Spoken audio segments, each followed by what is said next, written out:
Semakin tinggi fokus kesadarannya, rasa lapar dan mengantuk menjadi berkurang. Namun kalau dibalik belum tentu bisa. Jadi misalnya kalau kita lapar dan kita ngantuk, belum tentu kita bisa lebih tambah fokus. Belum tentu.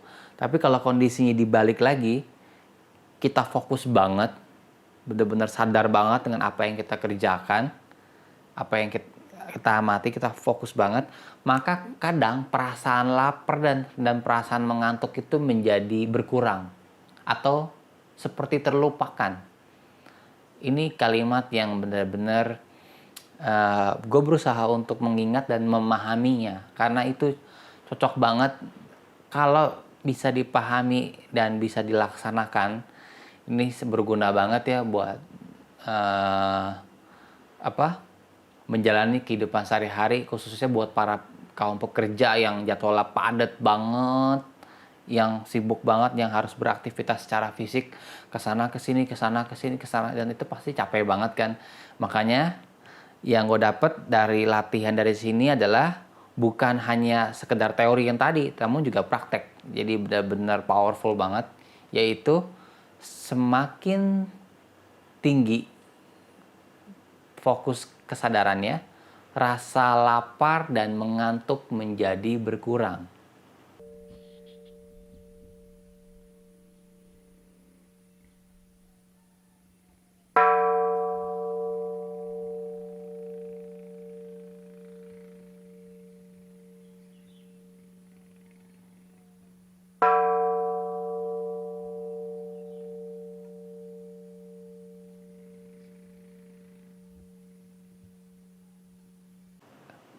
Konten kali ini gue akan membahas tentang pengalaman gue kursus meditasi Vipassana selama 7 hari penuh di Bodigiri.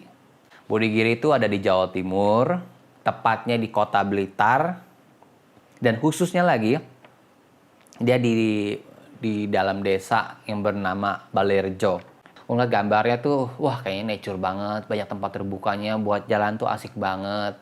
Jadi itu kayak nyaman ya, karena banyak taman terbuka yang luas dan banyak arca-arcanya, banyak taman buatan. Dan jadi menurut gue itu tempatnya selain indah juga kayaknya nyaman gitu buat kita berjalan di sana atau buat berlatih di sana. Namun pada saat gue tiba di sana itu 2 hari pertama itu terdengar suara musik disco dangdut koplo. Jadi memang 2 hari pertama itu, tiba hari Sabtu sama Minggu, itu banyak banget resepsi kawinan dari penduduk sekitar di sana. Dari jam 12 siang sampai jam 12 malam itu musiknya nyala.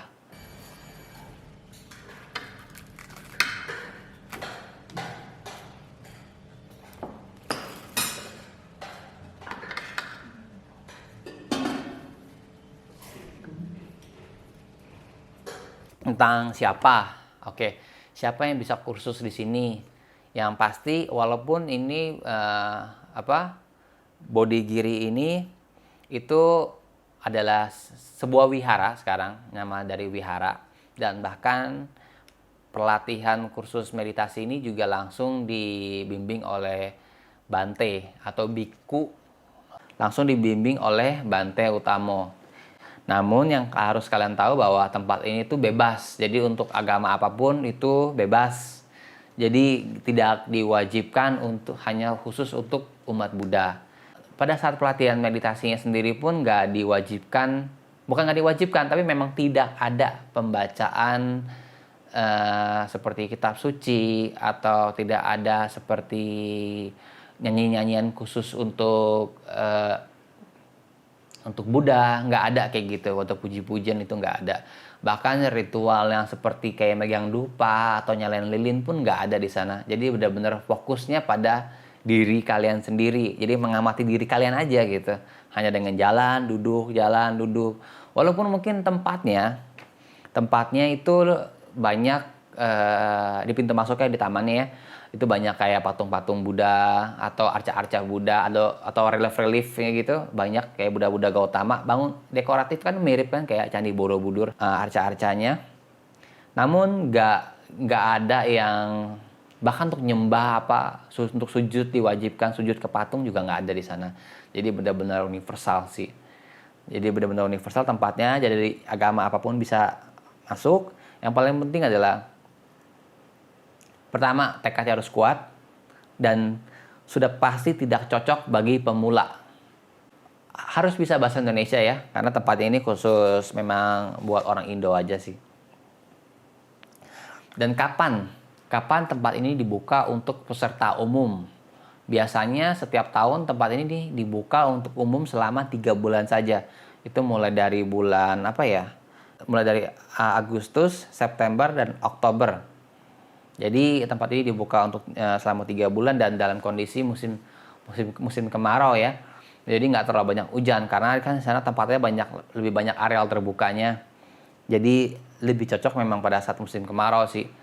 Tapi yang harus diketahui, walaupun tempatnya rasanya nggak tinggi-tinggi banget, tapi karena orang sedikit ya, yang tinggal di sana tuh pagi-pagi tuh dingin banget di sana. Jadi harus siap, harus dinginnya bener kayak dingin di pegunungan gitu pagi-paginya.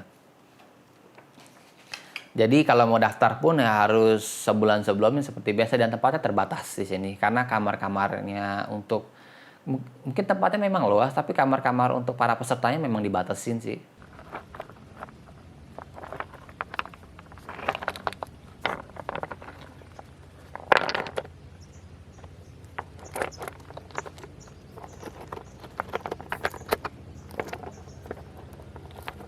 Tempat meditasi Vipassana.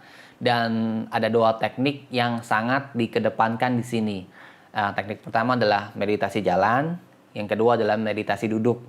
Cuma memang porsi latihan untuk meditasi jalan di sini itu lebih panjang ya durasinya, atau lebih ditekankan. Karena kata Bante Utamo tuh dia bilang pada saat kita sedang berlatih meditasi jalan, sedikit saja kita tidak berkonsentrasi, maka kemungkinannya kita bisa melakukan kesalahan. Itu seperti nyelonong lah, atau mungkin terjatuh, atau jalannya arahnya jadi tidak beraturan. Banyak orang yang posisinya itu atau gayanya itu sedang meditasi duduk ya, cuma memang pikirannya tuh kemana-mana gitu. Dia bisa mikirin ke sono, ke sini, ke sana, ke masa lalu, ke masa depan. Nah, itu dia yang kalau dalam kondisinya tuh kalau lagi duduk tuh lebih sulit untuk sadar bahwa kita sudah keluar dari jalur gitu. Sedangkan kalau dalam posisi jalan itu lebih ketahuan kalau kita sedang tidak berkonsentrasi di saat ini. Itu sih. Dan bahkan di sini tuh pelatihannya tuh 1 hari 17 jam ya. 1 hari 17 jam dengan porsinya itu untuk di awal-awal bahwa meditasinya itu 2 kali lebih meditasi jalannya 2 kali lebih banyak daripada meditasi duduk.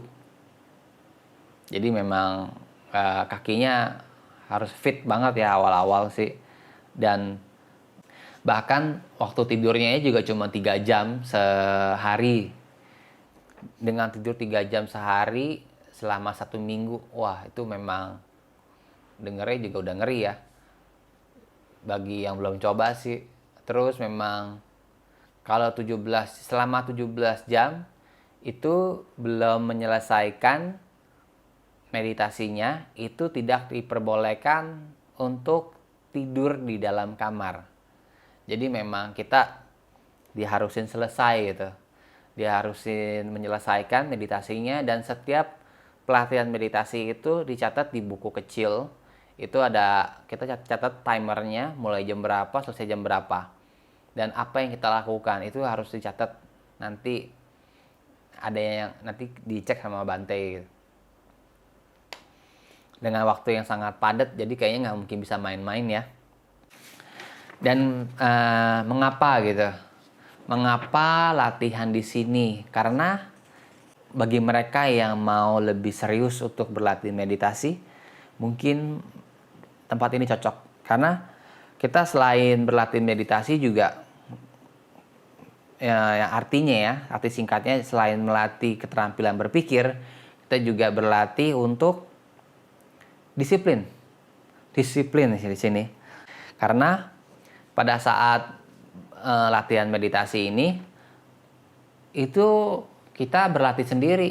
Jadi nggak ada yang nungguin gitu. Bahkan nggak ada Bante yang nungguin, nggak ada instruktur atau senior, nggak ada. Semuanya masing-masing dan tidak ada meditasi kelompok atau meditasi grup sama sekali. Jadi kemungkinan kita buat nanya ini meditasi bener atau enggak atau apa, mungkin lebih kepada saat diskusi di pagi hari aja sama Bante Utamo. Lebih ke ceramah atau lebih sharing-sharing aja. Jadi bukan lebih kayak ngajarin sebenarnya. Jadi kalian di sini lebih dibiasakan untuk mengatur diri sendiri, mengatur jadwal sendiri. Jadi mengapa di sini terasa lebih sulit? Kalau bagi pemula yang masih mau belajar meditasi, kurang cocok. Tapi bagi mereka yang sudah pernah belajar meditasi dan ingin berlatih lebih dalam atau ingin menggali lebih dalam kemampuan meditasinya, sangat cocok di sini.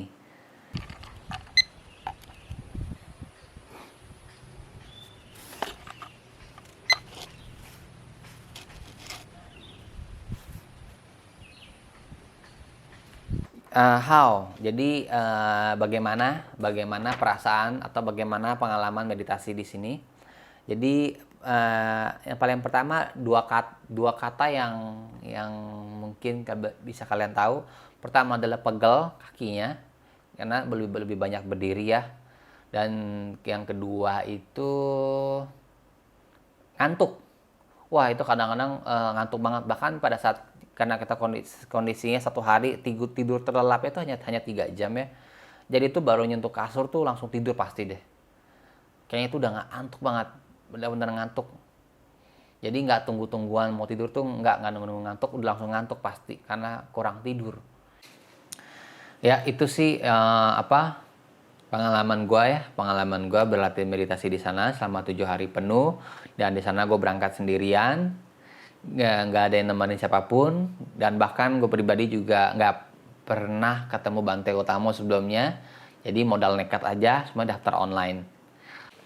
Oke, jadi ada satu pengalaman spiritual yang cukup berasa banget sensasinya di seluruh tubuh, yaitu pada saat menjelang mau tidur di dalam kamar, pada saat badan sudah berbaring. Kondisinya itu seperti rasa kesemutan halus dari ujung kaki sampai ujung rambut. Dia seperti getaran halus, seperti rasa gatal gitu. Mirip kesemutan. Cuman makin lama tuh rasanya makin tajam.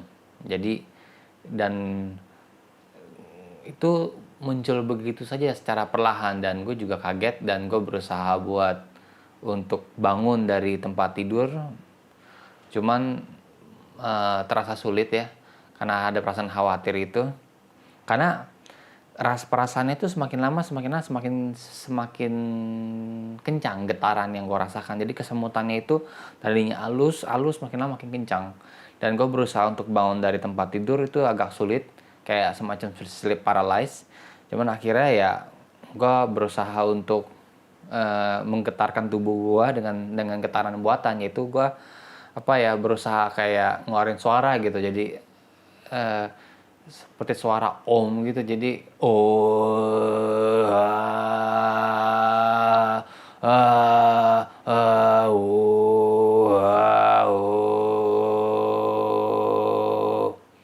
jadi gue berusaha semakin lama kan getaran suara itu semakin kencang ya, karena ketika pada saat kondisi itu gue mau bicara pun lidahnya agak kaku, jadi hanya bentuk-bentuk konsonan huruf vokal yang bisa gue keluarkan. Ya akhirnya dengan gue getarkan suara itu, akhirnya gue terbangun dari tempat tidur.